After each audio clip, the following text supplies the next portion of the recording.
Film की कहानी शुरू होती है और हमें एक लड़की दिखाई देती है जिसका नाम हापर है। हापर इस वक्त काफी परेशान नजर आ रही थी क्योंकि वह एक बहुत गहरे सदमा की शिकार है। दरअसल कुछ समय पहले उनके पति की मौत हो गई थी। उनकी मौत की वजह यह थी कि हापर अपने पति से तलाक लेना चाहती थी, जिस पर हापर के पति ने कहा कि बेहतर होगा कि आप तलाक न लें, क्योंकि अगर तुमने तलाक ले लिया तो मैं मर जाऊंगी। अब यहाँ हमें पता चला है कि उनकी बिल्कुल भी नहीं बनती थी, और यही वजह थी कि हापर इस रिश्ते को हमेशा के लिए खत्म करना चाहते थे, क्योंकि उसका पति बहुत गुस्सैल स्वभाव का था। इस वजह से हापर तंग आ गई थी और उसने फैसला कर लिया था कि वह इतने गुस्सैल और क्रूर व्यक्ति के साथ नहीं रहेगी। फिर एक दिन हम देखते हैं कि वे बहुत लड़ते हैं, जिसकी वजह से हापर के पति ने उन्हें खूब पीटा। इस बात से हापर को इतना गुस्सा आया कि उन्होंने अपने पति को धक्का देकर घर से निकाल दिया। उसी समय उसका पति छत की ओर चला जाता है और वहीं मर जाता है। यहाँ हापर अपने पति की मौत के लिए खुद को जिम्मेदार मानती हैं, और इस वजह से वह इन सब चीजों से बाहर नहीं निकल पाती है। हालांकि वह सब कुछ भूलकर आगे बढ़ना चाहती है, लेकिन वह ऐसा नहीं कर पाई। तो यह सब भूलने के लिए उसने एक घर किराए पर लिया जो एक गांव में था, लेकिन यह गांव देहात पर बना है, और यह गांव बहुत ही खूबसूरत है। हापर जैसे ही घर में दाखिल होता है, उसे उस घर के बगीचे में एक बहुत बड़ा सेब का पेड़ दिखाई देता है। उसने तुरंत वहां से एक सेब तोड़ा और खाने लगी। इसके बाद वह घर के अंदर गई और जेफरी से मिली। असल में इस घर का मालिक कौन है? यहाँ उनके बीच कुछ नॉर्मल चीजें होती हैं, लेकिन यहाँ जेफरी सामान्य बातों के अलावा काफी अजीबोगरीब बातें भी कर रहे थे, लेकिन हापर उन बातों को समझ नहीं पा रहे थे। वैसे भी थोड़ी देर बाद जेफरी वहां से चला जाता है। थोड़ी देर बाद हापर वीडियो अपने सबसे अच्छे दोस्त को बुलाती है। वह उसे अपने नए घर के बारे में बताती है और उसे यह घर भी दिखाती है। उसके बाद जब हापर फोन बंद करता है, वह काफी देर तक अपने पति के बारे में सोचती रहती है। फिर तुरंत ही वह अपने घर से बाहर घूमने के लिए निकल आती है। अब चलते चलते वह जंगल में आ जाती है, लेकिन यहाँ वह डरी नहीं। वास्तव में वह यहाँ बहुत अच्छा महसूस कर रही थी। फिर थोड़ी देर बाद यहाँ बारिश होने लगती है, जिससे मौसम सुहावना हो जाता है और आसपास का नजारा भी, और हापर ये सब खूब एंजॉय कर रहे हैं। इसी तरह चलते चलते हापर एक पुरानी सुरंग के पास पहुंच जाता है, लेकिन जब वह उस सुरंग के अंदर जाती है तो वहां उसे अजीब सी शांति मिलने लगती है। फिर जैसे ही वह यहाँ आवाज लगाती है तो वहां उसकी आवाज गूंजने लगती है, यानी सुरंग की दीवारों से टकराकर उसकी आवाज वापस आती थी, और इसी के कारण प्रतिध्वनि उत्पन्न होती थी, और फिर बाद में यह आवाज धीरे धीरे कोमल हो जाती है। यहाँ आकर हापर को काफी अच्छा लग रहा था। वह यहाँ बहुत खुश थी, लेकिन फिर वह सुरंग के दूसरी ओर देखती है, जहाँ एक शख्स बैठा है जो बड़ा ही अजीब लग रहा था, और अब देखते ही देखते वह आदमी उठकर हापर की ओर दौड़ने लगता है। अब ये देखकर हापर काफी डर जाते हैं। इस वजह से वह तुरंत टनल से बाहर आ जाती है। बाहर आने के बाद वह जंगल की ओर भागने लगती है, लेकिन आगे जाकर वह रास्ता भूल जाती है। उसे यह भी याद नहीं रहता कि वह कहाँ से आई है और अब उसे कहाँ जाना है। अब दौड़ते दौड़ते वह दूसरी सुरंग के पास पहुंच जाती है, लेकिन यह सुरंग खुली नहीं थी बल्कि बंद थी। इस वजह से हापर दूसरी सड़क पर चल देता है। वह जहां आगे जाती है वहां उसे ढेर सारे पुराने घर दिखाई देते हैं, जहां कोई नहीं रहता था और वह बंद था। अब क्योंकि यहाँ का मौसम बहुत सुहावना था, तभी हापर तुरंत अपना मोबाइल निकाल लेता है और आसपास की तस्वीरें और वीडियो बनाने लगता है। लेकिन तभी अचानक उसकी नजर वही अजीब आदमी पर पड़ती है, जिसने कपड़े नहीं पहने हुए थे और वह अजीब सी हालत में खड़ा था। अब उसे देखकर हापर काफी डर जाता है और तुरंत वहां से भागने लगता है। फिर किसी तरह उसे सही रास्ता मिल जाता है और वह अपने घर पहुंच जाती है। घर पहुंचने के बाद वह फिर अपनी सहेली को फोन करती है, और जो कुछ भी उसके साथ जंगल में हुआ वो अपनी सहेली को भी बताती है। तभी अचानक उसकी नजर फिर से उसी अनजान आदमी पर पड़ती है, जो हापर का पीछा कर रही थी और उसके घर आ गई। फिर यह देखकर हापर फोन बंद कर देता है और तुरंत दरवाजा बंद करने चला जाता है, लेकिन दरवाजा ठीक से बंद नहीं था, यह अभी भी थोड़ा खुला था। अब यहाँ हापर काफी नर्वस है, लेकिन फिर भी वह हिम्मत से आगे बढ़ती है और वह दरवाजा बंद कर देती है। लेकिन वह अजनबी आदमी जो घर के बाहर खड़ा था, वह दरवाजे के एक छेद में अपना हाथ डालता है और उस दरवाजे को खोलने की कोशिश करने लगता है। अब यह देखकर हापर ने पुलिस को फोन किया। फिर थोड़ी देर बाद वहां पुलिस आती है और उस आदमी को गिरफ्तार कर लेता है। हाँ, पुलिस उस आदमी को अपने साथ ले जाती है और वह जेल में बंद है। इसके बाद हमें अगली सुबह का सीन दिखाया जाता है, जहां हापर एक चर्च जाता है और उसे वहां एक पत्थर दिखाई देता है, जिस पर एक अजीबोगरीब तस्वीर बनी हुई थी, लेकिन इसमें से अजीबोगरीब आवाजें भी आ रही हैं। अब यहाँ इस चर्च में बैठकर हापर बहुत रोता है। फिर कुछ देर बाद वह चर्च से बाहर आती है और घर जाने लगता है। लेकिन तभी अचानक उसकी नजर एक अजनबी पर पड़ती है, जिसने नकाब पहन रखा था। इधर वह अजनबी हापर से बड़े ही अजीब अंदाज में बात करने लगता है। वह उससे कहता है कि चलो हेडन के साथ एक खेल खेलते हैं। लेकिन हापर ने ऐसा करने से साफ मना कर दिया कि मैं तुम्हारे साथ कोई खेल नहीं खेलूंगा। फिर थोड़ी देर बाद चर्च का एक फादर वहां आता है। वह वहां आते ही उस अजनबी को वहां से भेज देता है। हाँ, बाद में हापर और वह पिता एक दूसरे से बात करने लगते हैं। यहाँ हापर अपने और अपने पति के बारे में सारी बातें पिता को बताती हैं। पिता उसकी बात सुनते हैं तो कहते हैं कि यह तुम्हारी गलती है। आज तुम्हारे पति तुम्हारी वजह से इस दुनिया में नहीं है, क्योंकि आपने उसे ऐसा करने के लिए मजबूर किया। अब ये सुनने के बाद हापर काफी हैरान है। साथ ही उसे पिता पर बहुत गुस्सा आता है, इसलिए वह वहां से चली जाती है। रात में हापर शराब पीने के लिए एक बार में जाता है, जहां उसकी दोबारा मुलाकात जेफरी से हुई, यानी घर का मालिक। फिर दोनों यहां बात करने लगे, लेकिन तभी पुलिस अधिकारी यहां आ जाता है, जिसने उस दिन हापर के घर से उस अजीब आदमी को गिरफ्तार किया था। इधर पुलिस अधिकारी हापर से कहता है कि हमने उस आदमी को रिहा कर दिया है, यानी हमने उसे जेल से रिहा कर दिया है, क्योंकि उनके खिलाफ कोई केस ही नहीं था। हमारे पास कोई सबूत नहीं था। अब ये सुनकर हापर को इतना गुस्सा आता है कि वह उस पुलिस अधिकारी पर बहुत गुस्सा होकर वहां से निकल जाती है। लेकिन जब वह सड़क पर जा रही होती है तो उसे ऐसा लगता है जैसे कोई उसका पीछा कर रहा है।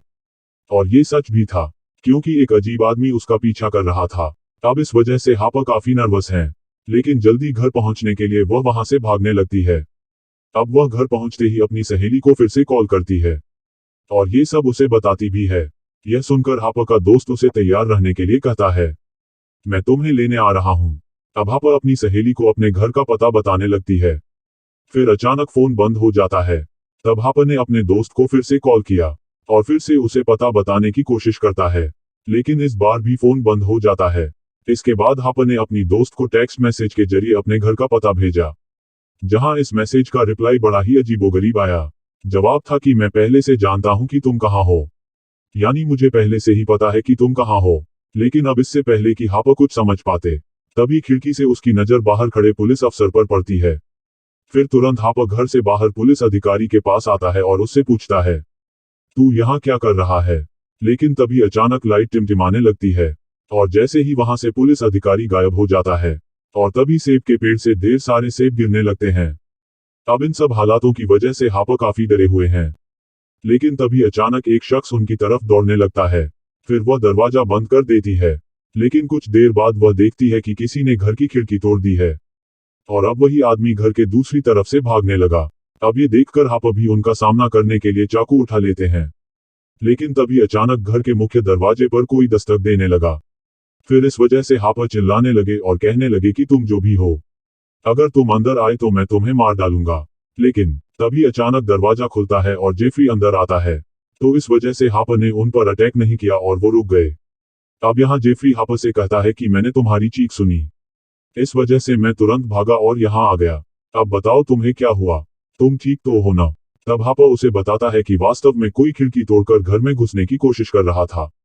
फिर यह सुनने के बाद जेफरी जाकर खिड़की की जांच करता है, जो वास्तव में टूटा हुआ था, लेकिन पास ही एक काली चिड़िया भी पड़ी थी। अब ये देखकर जेफरी घर से बाहर आता है और चेक करने लगता है कि यहाँ तो कोई नहीं है। लेकिन तभी अचानक से फिर से लाइट टिमटिमाने लगती है, और इस बार जेफरी देखते ही देखते गायब हो जाता है। और अब वही अजीब आदमी हापर के सामने आता है, जो शुरू से उसके पीछे पड़ा है। अब उस आदमी ने फूल के कुछ पत्ते फूंक दिए और हापर को हवा में घुमा दिया, और अब अचानक से हापर की हालत बहुत अजीब होने लगी। उसे देखकर ऐसा लग रहा था जैसे किसी ने उसे अपने कब्जे में ले लिया हो। इसके बाद हापर घर के अंदर जाते हैं और दरवाजा बंद कर लेते हैं, लेकिन वह आदमी फिर से दरवाजे के छेद से हाथ अंदर डालकर दरवाजा खोलने की कोशिश करता है। फिर ये देखकर हापर उस चाकू को अपने हाथ में रख लेता है, जिसे हापर ने अपने पास रख लिया था।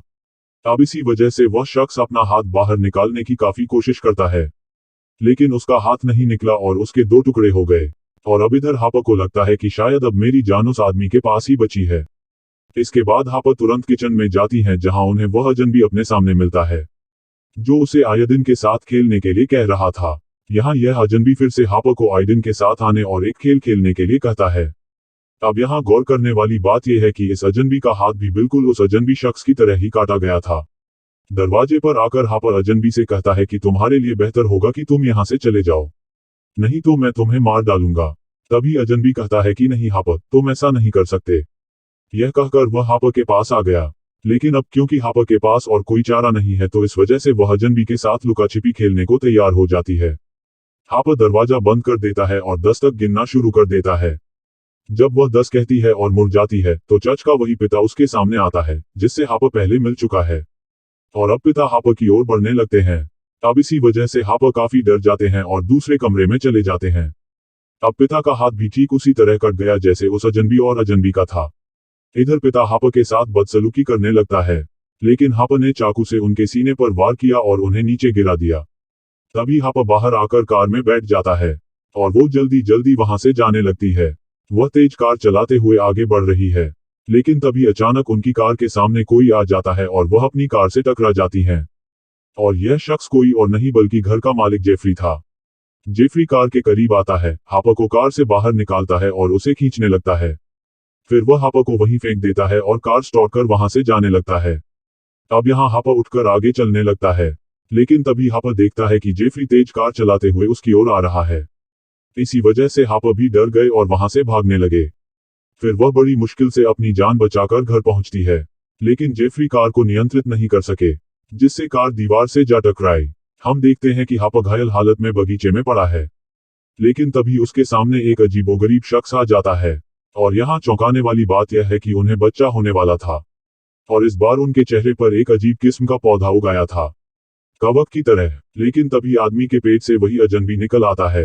अब क्योंकि यह बात बहुत अजीब थी, हापर यह देखकर जाग गया। और इससे भी ज्यादा आश्चर्य की बात यह है कि उस अजनबी को भी बच्चा होने वाला था। तो अब चर्च का वही पिता अजनबी के पेट से निकला है। यह देखकर हापर काफी डर जाता है और तुरंत घर के अंदर आ जाता है। लेकिन अब पिता भी हापर की तरफ बढ़ने लगते हैं। अब इधर पापा को बच्चा भी होने वाला था और पिता के पेट से जेफरी निकलता है। अब यहाँ हापर को कुछ समझ नहीं आ रहा था कि यहाँ क्या हो रहा है। वह हैरान रह गई, उसने अपना दिमाग खो दिया था। अब इधर जेफरी को भी एक बच्चे को जन्म देना था और हापर का पति उसके पेट से बाहर आ जाता है। और अब यह बात उसके होश उड़ाने वाली थी। वह बहुत हैरान होने वाली थी। हापर का पति उसके पास आता है और उसके साथ बैठता है। इधर हापर उससे पूछता है कि तुम मुझसे क्या चाहती हो, जिस पर उसका पति कहता है कि मुझे बस तुम्हारा प्यार चाहिए। अब यह सीन यहाँ कट जाता है और अगले सीन में हापर को कहीं बैठे हुए देखते हैं, जहाँ अचानक उसकी सहेली उसके सामने आ जाती है, जिससे वह अक्सर बात किया करती थी। और हैरानी की बात यह है कि उसे एक बच्चा भी होने वाला था। अब यहाँ आप कंफ्यूज हो जाएंगे कि अब तक फिल्म में क्या चल रहा था। तो अब हम यहाँ इस फिल्म का प्लॉट बता रहे हैं। दरअसल इस फिल्म में हमने एक कड़वी सच्चाई को समझाने की कोशिश की है, और वो ये कि सारे मेल यानी कि सारे मर्द एक जैसे ही होते हैं। बेशक स्थिति बदलती है, समय बदलता है, लेकिन सभी पुरुष एक जैसे होते हैं, यानी गुस्सा करना, चिल्लाना और महिलाओं को प्रताड़ित करना। और फिल्म में बार बार बच्चे होने का मतलब ये था कि अगर मर्द को बच्चा होता है तो बच्चे भी वही होते हैं। जैसे फिल्म में पैदा हुए सारे मर्द भी गुस्सैल और क्रूर थे। कोई हापर को डरा रहा था तो कोई उसके साथ बदसलूकी कर रहा था। यानी इस तरह हापर को उन सबका डर महसूस हुआ। और फिर जब जेफरी ने हापर के पति को जन्म दिया और जब हापर ने उनसे पूछा कि तुम क्या चाहते हो, तब पति के जवाब से हमें सारी बात समझ में आ गई। क्योंकि हापर का पति भी बहुत गुस्सैल और क्रूर आदमी था। वह हापर को अपनी संपत्ति मानते थे, लेकिन मैं उसके साथ जो भी करता हूँ, इसलिए उन्होंने हापर से कहा कि मुझे सिर्फ तुम और तुम्हारा प्यार चाहिए। और अब यहाँ हैरान करने वाली बात यह है कि फिल्म में सभी पुरुष किरदार एक ही आदमी ने निभाए हैं, और वह है हापर के पति, यानी जेफरी, पिता, वह अजनबी आदमी और वह अजनबी सभी एक जैसे थे। हापर के पति ने अलग अलग समूहों में हापर को डराने की कोशिश की, और ये सभी अलग अलग पुरुष हापर को दिखाई दे रहे थे क्योंकि वह उसके पास थी।